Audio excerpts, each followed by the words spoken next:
ओम नमो भगवते वासुदेवाय। प्रिय भक्तगणों, जय श्री कृष्ण। आप सभी का स्वागत है हमारे YouTube चैनल ब्रजेश भक्ति ज्ञान में। प्रिय भक्तगणों, आज मैं आपको भाद्रपद कृष्ण पक्ष की एकादशी अजा एकादशी द्वादशी पारण के दिन द्वादशी व्रत का महत्म की कथा, तुलसी माता की कथा, भगवान गणेश जी की कहानी के साथ सुना रहा हूँ। प्रिय भक्तगणों, एकादशी व्रत के बाद एकादशी का पारण करते समय इन कथाओं को जरूर सुने। इनके सुनने से ही एकादशी व्रत का पूर्ण रूप से फल प्राप्त होता है। प्रिय भक्तगणों, अजा एकादशी भाद्रपद मास की कृष्ण पक्ष की एकादशी तिथि को आती है। इस व्रत में भगवान विष्णु की उपासना कर व्रत रखा जाता है। इसे पापों का नाश करने वाली और मोक्ष प्रदान करने वाली तिथि माना गया है। एकादशी व्रत का सबसे मुख्य नियम है कि इसका उपवास पारण समापन अगले दिन यानी द्वादशी तिथि में ही किया जाए। अगर पारण उचित समय पर नहीं किया जाता तो व्रत अधूरा और निष्फल माना जाता है। शास्त्रों में कहा गया है कि एकादशी का उपवास जितना पुण्य देता है, द्वादशी का विधि पूर्वक पारण करना उसी पुण्य को पूर्ण करता है। पारण का समय सूर्योदय के बाद और द्वादशी के भीतर ही होता है। प्रिय भक्तगणों, द्वादशी के दिन पारण करते समय इन कथाओं को भी जरूर सुनना चाहिए, क्योंकि इन कथाओं के सुनने से ही पारण का पूर्ण रूप से फल प्राप्त होता है। प्रिय भक्तगणों, द्वादशी तिथि स्वयं भगवान विष्णु की प्रिय तिथि है। इस दिन उपवास तोड़कर ब्राह्मण, साधु संत या जरूरतमंद को भोजन कराना तथा स्वयं सात्विक भोजन करना अत्यंत शुभ माना गया है। द्वादशी में पारण न करने से व्रत का फल अधूरा रह जाता है और भगवान विष्णु की कृपा नहीं मिलती। स्कंद पुराण और पद्म पुराण में वर्णन है कि एकादशी का व्रत यज्ञ के समान है और द्वादशी का पारण उसका पूर्णाहुति। पारण का नियम है कि हरे फल, तुलसी दल, जल या सात्विक अन्न से व्रत का समापन करना चाहिए। द्वादशी तिथि में व्रती को दान पुण्य और भगवान विष्णु का स्मरण करना चाहिए।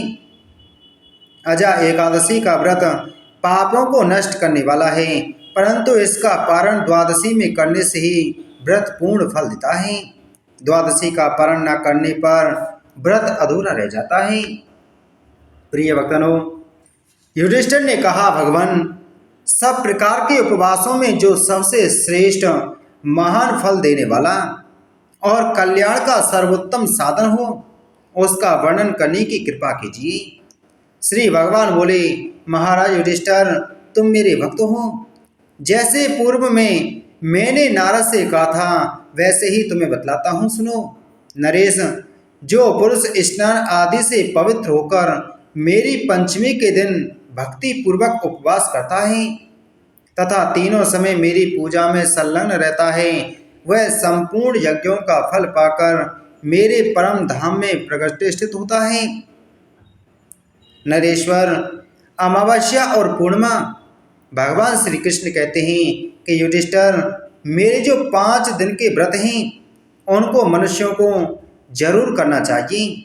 जैसे एक अमावस्या और दूसरा है पूर्णिमा, ये दोनों पर्व दोनों पक्ष की द्वादशी, जो एकादशी के बाद 2 द्वादशी आती है, वह दोनों पक्षों की, तथा श्रवण नक्षत्र, जो श्रवण नक्षत्र का व्रत होता है, इन सबको मिलाकर के 5 तिथियां मेरी पंचमी कहलाती हैं।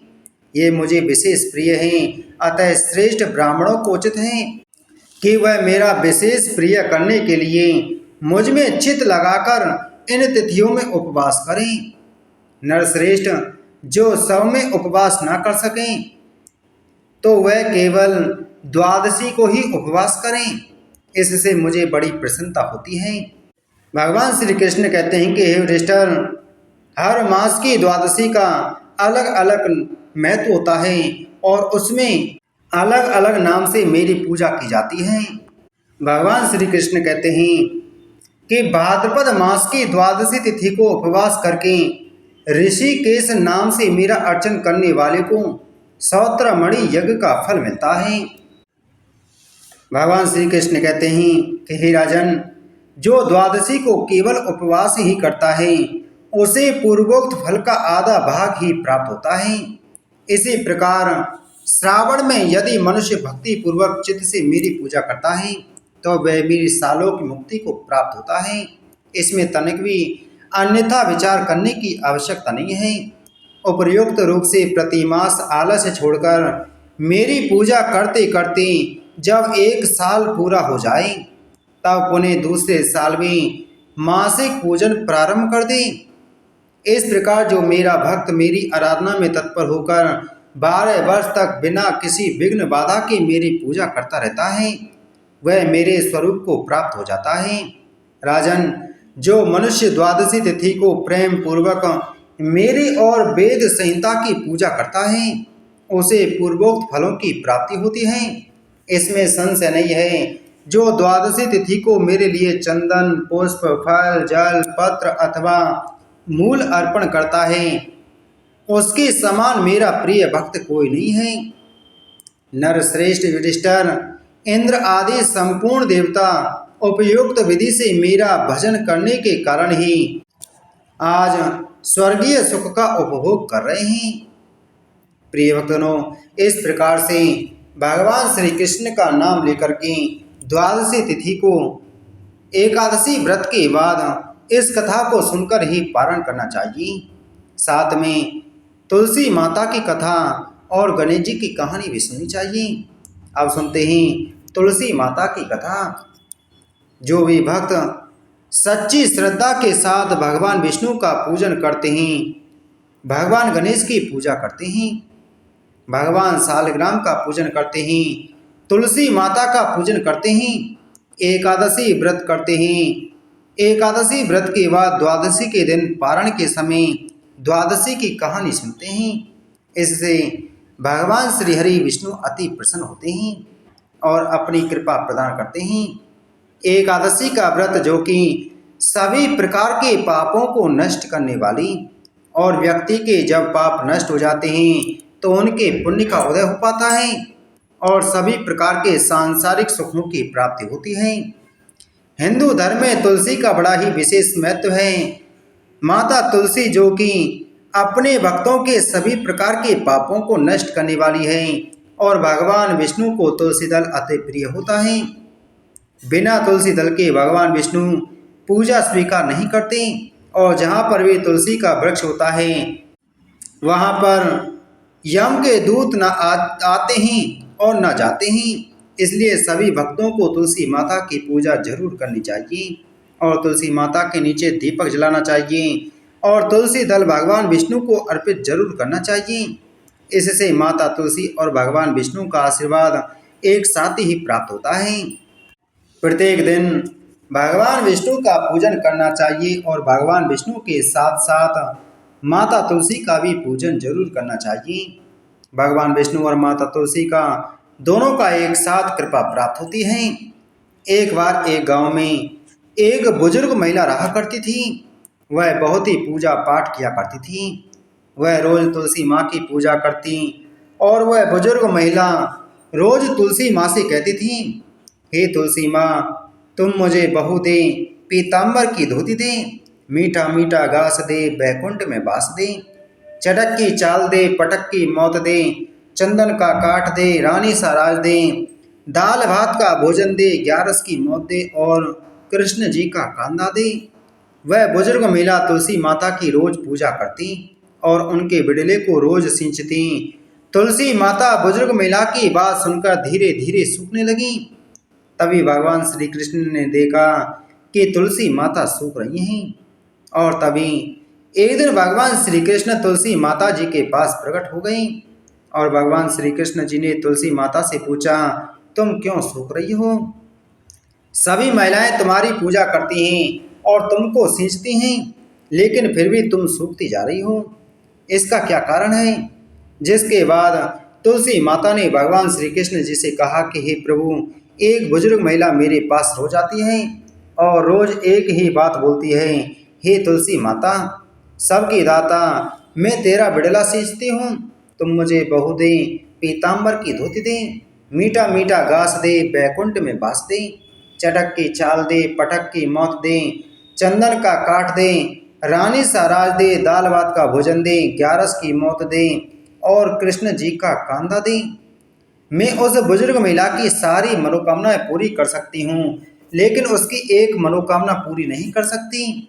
मैं कृष्ण जी का कांदा कहाँ से दूंगी? तभी भगवान श्री कृष्ण जी तुलसी माता की बात सुनकर जोर जोर से हंसने लगे।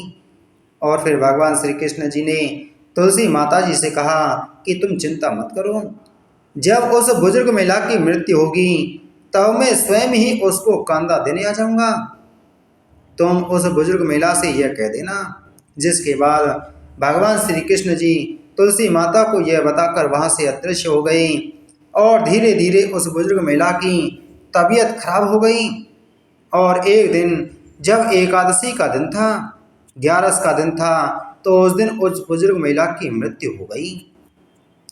तभी उस बुजुर्ग महिला के आसपास के रहने वाले सभी लोग आ गए और उन्होंने उस बुजुर्ग महिला के अंतिम संस्कार के लिए उसको जैसे ही उठाया तो वह बुजुर्ग महिला वहां पर किसी भी व्यक्ति से नहीं उठी। तभी वहां पर एक अचानक से बच्चा आया और सभी से कहने लगा कि मैं इस बुजुर्ग महिला के कान में कुछ कहूँगा, जिससे यह बुजुर्ग महिला हल्की हो जाएगी और आप सभी लोग इनको आराम से उठा सकोगे। यह सुनकर सभी लोग बहुत ही आश्चर्यचकित हो गए और कहने लगे, ऐसा कैसे हो सकता है? और सभी लोगों ने उस बच्चे को बालक समझकर वहां से भगा दिया। लेकिन वहां पर उपस्थित एक बुजुर्ग आदमी ने उस बच्चे से कहा कि जाओ, तुम्हें जो कुछ कहना है वह कह लो। लेकिन सभी लोगों को इस बात का पता नहीं था कि बच्चे के रूप में भगवान श्री कृष्ण खुद ही आए हैं उस बुजुर्ग महिला को कांदा देने के लिए। जिसके बाद भगवान श्री कृष्ण ने उस बुजुर्ग महिला के पास जाकर उसके कान में जाकर कहने लगे, माई, मन की निकाल ली, पीताम्बर की धोती ले, मीठा मीठा घास ले, बैकुंठ में बास ले, चटक की चाल ले, पटक की मौत ले, चंदन का काट ले और अब ले कृष्ण जी का कांदा भी ले। भगवान श्री कृष्ण के इतना बोलते ही वह बुजुर्ग महिला हल्की हो गई। और फिर भगवान श्री कृष्ण ने सभी लोगों के साथ मिलकर उस दिन महिला को कांदा दिया और उस बुजुर्ग महिला का अंतिम संस्कार किया। जिसके बाद उस बुजुर्ग महिला को मोक्ष प्राप्त हो गया और उस बुजुर्ग महिला को स्वर्ग की प्राप्ति हुई। प्रिय भक्तगणों, तुलसी माता में लक्ष्मी जी का वास होता है। तुलसी जी का पेड़ लगाने से घर में सुख शांति और समृद्धि बनी रहती है और तुलसी जी की पूजा करने से मोक्ष की प्राप्ति होती है। प्रिय भक्तजनों, अब आइए सुनते हैं भगवान गणेश जी की कहानी। एक गांव में सुरेश और उमेश दो कुबड़े साथ साथ रहते थे। सुरेश बहुत धनी और उमेश बहुत गरीब था। दोनों में गहरी मित्रता थी तथा दोनों ही गणेश जी के परम भक्त थे। एक दिन उमेश ने सुरेश से कहा, मैं तुम पर बोझ बनकर नहीं रहना चाहता हूँ।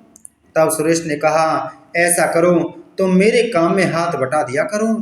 उमेश ने उसकी बात रखते हुए हर काम में सहयोग करना प्रारंभ कर दिया। धीरे धीरे सुरेश उमेश से बहुत अधिक काम लेने लग गया। वह अपमान भी करने लग गया, व्यवहार भी रूखा हो गया। एक दिन दुखी होकर उमेश वन में चला गया। उसने अपने आराध्य गणेश जी को याद किया। गणेश जी पहले से ही उमेश की अवस्था से परिचित थी। वे एक यक्ष का रूप धरकर उमेश के सामने प्रकट हुए। उस पर दया कर उन्होंने उसे एक सोने के सिक्कों से भरी थैली दी और कहा, यदि सदैव अच्छा आचरण करोगे तो तुमको इस थैली से हर आवश्यकता के समय सिक्के मिलते रहेंगे। यह कहते हुए उसकी पीठ पर हाथ फेरा, इससे उसकी कुबड़ गायब हो गई। जब उमेश घर गया तो उसने सारी बात सुरेश को भी बता दी। सुरेश के मन में लोभ जागा, वह भी जंगल में गया। गणेश जी को याद किया। यक्ष रूप में गणेश जी उसके सामने प्रकट हुए। गणेश जी उसके मन में लोभ को जानते थे। उन्होंने उसकी पीठ पर हाथ फेरा तो एक कुबड़ और हो गया। सिक्कों की थैली भी नहीं थी। सुरेश घबरा गया। उसने अपने किए के लिए क्षमा करने की प्रार्थना की गणेश जी ने कहा, तूने अपने मित्र का दिल दुखाया है, उसके साथ दुर्व्यवहार किया है, लोभ किया है, इसकी सजा तो भुगतनी ही होगी। परंतु तू मेरा भक्त है, इसलिए यदि तू अपने किए पर सच्चे मन से उमेश से क्षमा मांग ले तो तेरी कुबड़ भी ठीक हो जाएगी। उमेश गणपति का आभार व्यक्त करते हुए शीघ्रता से घर गया। उसने मित्र से सच्चे मन से क्षमा प्रार्थना की, उसका कष्ट दूर हो गया। हे गणेश भगवान, जैसे तुमने सही आचरण करने वाले उमेश को दिया और सुरेश को क्षमा किया, वैसे ही सभी के साथ करना। बोलो गणेश भगवान की जय। बोलो तुलसी माता की जय। बोलो विष्णु भगवान की जय।